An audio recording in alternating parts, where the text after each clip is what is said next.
ILO နဲ့ပတ်သက်ပြီး NASA ကထုတ်ပြန်ချက်ကတော့သူကတော့လူရင်းကတော့မစိုးရိမ်ကြဘူးထုတ်ပြန်တာပါပဲမစိုးရိမ်ပါနဲ့ဆိုတော့မျိုး NASA ကထုတ်ပြန် NASA ကထုတ်ပြန်ချက်ကိုကျွန်တော်ဖတ်ပြပါမယ်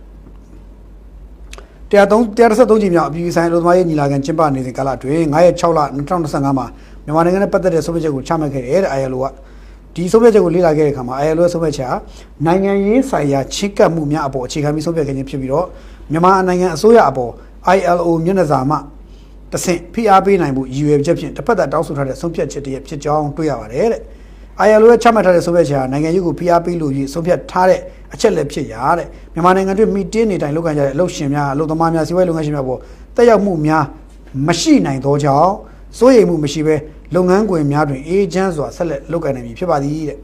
မြန်မာနိုင်ငံဖွံ့ဖြိုးတိုးတက်ရေးအတွက်အရေးကြီးသောအလုပ်သမားတို့၏အခွင့်အရေးများဥပဒေနှင့်အညီတိုးတက်မှုရရှိရေးလူမှုဘဝများဖွံ့ဖြိုးရေးအလုပ်ကိုင်ခွင့်လမ်းများဖန်တီးပေးရေးအတွက် ILO အပါအဝင်နိုင်ငံတကာအတိုင်းအဝန်နဲ့ဆက်လက်ထိတွေ့လျက်မြန်မာနိုင်ငံအချုပ်အခြာအာဏာနဲ့လွတ်လပ်မှုမထိပါစေသောပူးပေါင်းမှုများဆက်လက်ဆောင်ရွက်သွားမှာဖြစ်ကြောင်းအသိပေးအပ်ပါသည်ဆိုပြီးတော့ NASA ကထုတ်ပြန်တယ်ဆိုတော့ ILO ရဲ့ဆုံးဖြတ်ချက်ဟာနိုင်ငံရေးအရထိုးနှက်ချက်တစ်ခုဖြစ်တယ်လို့သူကပြောချင်တယ်ပြီးတော့သူ့ရဲ့ထိုးနှက်ချက်ကြောင့်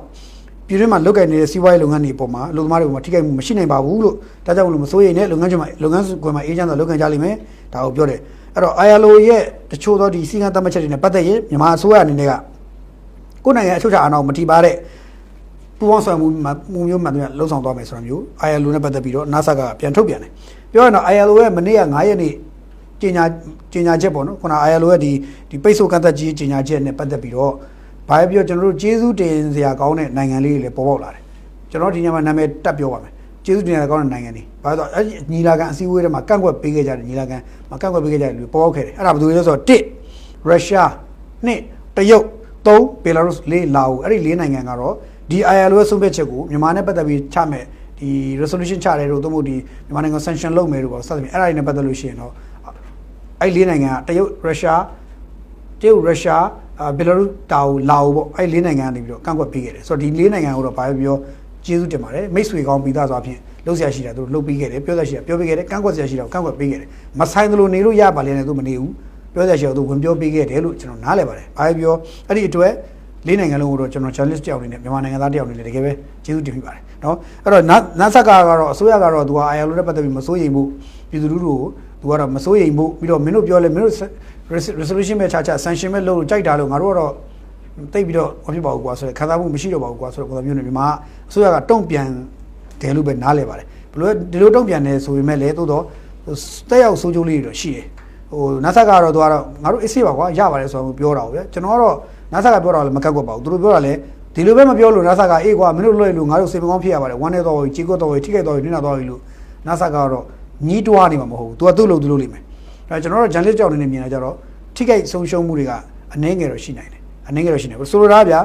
မြန်မာနိုင်ငံမှာရှိအထည်ချုပ်လုပ်ငန်းဖဏချုပ်လုပ်ငန်းအစရှိတဲ့နိုင်ငံတကာနဲ့ချိတ်ဆက်လုပ်နေတဲ့လုပ်ငန်းတွေကိစ္စတွေချတော့အဲ့ဒီနိုင်ငံတွေက American ရဲ့ အနောက်အုပ်စုရဲ့သဘောထားအပေါ်မှာ motivate လိုက်လို့ရတာတွေရှိတယ်အဲ့ခါကျတော့ထားပါမြန်မာနိုင်ငံနဲ့ဆက်ဆံရေးဘယ်လိုပဲတိဆောက်နေအလုပ်လုပ်နေမြန်မာလုပ်သားတွေဘယ်လောက်ပဲဈေးသက်သာနေသူတို့ရဲ့အကျိုးစီးပွားတွေထိခိုက်နိုင်တဲ့ထင်ရင်မြန်မာနိုင်ငံမှာစီးပွားရေးဆက်မလုပ်ဖို့ဆုံးဖြတ်ထားမှုတွေဖြစ်လာနိုင်တယ်ဒါကြောင့်မလို့မြန်မာနိုင်ငံမှာလုပ်မယ့်စီးပွားရေးတွေနဲ့ပတ်သက်ရင်အလုပ်ကိုင်ခွင့်လန်းရရှိရေးကိစ္စတွေဘာညာသူမစဉ်းစားတော့ဘူးသူတို့ရဲ့အကျိုးစီးပွားထိခိုက်မှန်အတွက်ဖြစ်နိုင်တဲ့အတွက်သူတို့နောက်ဆုတ်မယ်ဆိုတာမျိုးတချို့ကုမ္ပဏီတွေကဆုတ်မယ်ဆိုတာမျိုးဖြစ်သွားနိုင်တယ်။အထည်ချုပ်ဖဏချုပ်တွေကတချို့တွေထွက်သွားနိုင်တယ်။ဒါပေမဲ့ကျွန်တော်တို့ဘယ်လိုပဲထွက်ကျွန်တော်တို့ကြားသိရတဲ့လောက်ပေါ့တရုတ်ထိုင်ဝမ်လေးလားတရုတ်တွေလားတော့ကျွန်တော်မသိဘူးပေါ့ဗျာအထည်ချုပ်တွေကတော့တရုတ်အခြေပြုအထည်ချုပ်လုပ်ငန်းတွေကတော့မထွက်ဘူးလို့ကြားပါတယ်။သူတို့ကတော့မြန်မာပြည်နဲ့ပတ်သက်ပြီးလုပ်နေတဲ့အထည်ချုပ်လုပ်ငန်းတွေကတော့လောကသူတို့မထွက်ဘူးဆက်လုပ်မယ်လို့တော်တော်များဒီစက်ရုံတွေမှာစက်ရုံကတာဝန်ရှိသူတွေကဒီ ILO မှာချမဲ့ကိစ္စနဲ့ပတ်သက်လို့ချမဲ့ကိစ္စပတ်သက်ကြိုတင်သူတို့ကသတင်းရရှိထားတယ်ကြိုတင်သိထားတဲ့အတွက်မေးမြန်းတယ်ပေါ့ဗျာစုံစမ်းတယ်ပေါ့စုံစမ်းပြီးတော့လိုက်ပြီးစက်ရုံတွေလိုက်မေးကြမြန်းကြတဲ့အခါစက်ရုံတွေကပြောကြတယ်စက်ရုံပိုင်ရှင်တွေတော်များပြောတယ်ငါတို့မထွက်ဘူးဆက်လုပ်မယ်ငါတို့ကဆက်လုပ်မှာဆိုတော့အဲ့လိုပြောတယ်ဒါပေမဲ့တချို့သောဒီအနောက်အုပ်စုနဲ့ကင်းလို့မရတဲ့အုပ်စုတွေကြတော့နည်းနည်းလေးစဉ်းစားနေကြတယ်ပေါ့နော်စဉ်းစားတယ်တချို့ကြထွက်သွားရင်ကောင်းမယ်လို့စဉ်းစားနေကြတယ်ပေါ့နော်ဒီလိုမျိုးတော့တွေ့ရတယ်ဆိုတော့ဘာပဲပြောဒီ ILO ကနေပြီးလှုပ်လိုက်လို့မြန်မာလူသမားတွေအတွက်တောကတွေမြန်မာလုပ်ငန်းတွေဒီမြန်မာရှိတဲ့အခြေခံလူဒန်းစားတွေဘောကထိခိုက်နိုင်တဲ့ကိစ္စကိုပျော်နေတဲ့လူဒန်းစားတစုက NUG နဲ့နုကြီးပေါ့နုကြီးအုပ်စုကပျော်နေတယ်နုကြီးအုပ်စုကပျော်နေတယ်သူတို့ကတော့ပျော်တယ်သူတို့ကဒါစစ်တပ်ကိုထိခိုက်ထိုးနှံနိုင်ခဲ့ပြီလို့သူတို့ထင်တယ်သူတို့ထိုးလိုက်တာသူတို့ကတော့စစ်တပ်ကိုရင်ဝါကိုထိုးလိုက်တာသူတို့ထင်ပေမဲ့တကယ်စိုက်သွားတာ ကျွန်တော်တို့ပြည်သူတွေနှလုံးသားပါဗျသူတို့ထိုးလိုက်တာစစ်တပ်ကရင်ဝပါဒါပေမဲ့တကယ်စိုက်တော့တာကျွန်တော်တို့ပြည်သူတွေနှလုံးသားပါ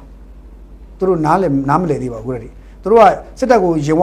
ဝထိုးနိုင်ခဲ့ပြီလို့သူတို့ကအောင်မဲ့ခံနေပေမဲ့ကျွန်တော်ပြည်သူတွေနှလုံးသားတွေမှာဒဏ်ရာတကြက်တွေဖြစ်နေတယ်ဖြစ်သွားတယ်ဆိုတော့ဒါကိုသူတို့မသိဘူးအဲ့တော့တကယ်တမ်းအလုံးလုံးနေတဲ့ပြည်သူတွေကသိတယ်ဟာဒါငါတို့ထိတာပဲဆိုတော့ပြည်သူတွေသိတယ်စက်ရုံလုပ်သားတွေတော်တော်သိတယ်ဒါပေမဲ့ခက်တာစက်ရုံလုပ်သားတွေဆိုတာလည်းအလုပ်သမားရေးလှုပ်ရှားသူတွေနဲ့ပြဿနာရှိတာပေါ့နော်နောက်တစ်ခုကဘာရှိမလဲဆိုတော့ဒီပိတ်ဆို့ကတ်တတ်မှုကြောင့်စိုးကျိုးတွေကအနေငယ်ရှိတဲ့အပြင်ကိုသူကဒီဘာခေါ်လို့ဆိုတော့နိုင်ငံတကာအဖွဲ့အစည်းတွေရဲ့မြန်မာပေါ်ထားတဲ့သူ့ရဲ့ agenda setting ကိုကျွန်တော်တို့ပို့ပြီးတော့နားလည်လာစေတယ်လို့ကျွန်တော်တို့ခန်းစားမိတယ်ပြီးတော့ဒီ ILO ရဲ့ဆုံးဖြတ်ချက်နဲ့ပတ်သက်လို့ရှိရင်ထူးခြားသွားဖြင့်တွေ့ရတာအဲ့မှာဆုံးဖြတ်ချက်ချဖို့တော့ထူးခြားတွေ့ရတာမြန်မာနိုင်ငံကလက်ရှိမြန်မာပြည်မှာနေထိုင်အခြေချပြီးနေထိုင်ပြီးတော့ဖွဲ့စည်းထားတဲ့အသင်းအဖွဲ့တွေမဟုတ်တော့เนาะမြန်မာနိုင်ငံမှာအခြေချနေထိုင်ပြီးဖွဲ့စည်းထားတဲ့အသင်းအဖွဲ့တွေမဟုတ်တော့အဲ့ဒါကမြန်မာနိုင်ငံမှာအခြေချနေထိုင်ပြီးတော့အလုပ်လုပ်ကိုင်နေသူများမဟုတ်တော့အလုပ်ရှင်ဖွဲ့စည်းအလုပ်သမားဖွဲ့စည်းတွေက NGO ပေါ့ဗျာ NGO အုပ်စုတွေကပြည်သစ်ညွန့်ဝေဆိုတဲ့မောင်ပေါ့အဲ့ဒီအုပ်စုတွေကသူတို့ကအဲ့ဒီမှာထိုင်ကုန်မှာဝင်ထိုင်ပြီးတော့သူတို့မြန်မာပြည်နဲ့ဘာမှမဆိုင်မဲနဲ့သူတို့ကဝင်ပြီးတော့လိုသူတို့အဲ့ဒီ ILO မှာဝင်ချဲလဲနေတာတော့တွေ့ရတယ်ဆိုတော့သူတို့အဲ့မှာဝင်ချဲလဲနေနိုင်ငံရေးပေါ့ဗျာနိုင်ငံရေးပေါ့ဝင်ချဲလဲပြီးတော့ထင်နိုင်ချဲတာတော့တွေ့ရတယ်ဆိုတော့တိုင်းပြည်တော်ကျင်နာစရာပဲဒီပွင့်လည်းပြောရရင်တော့ဒီ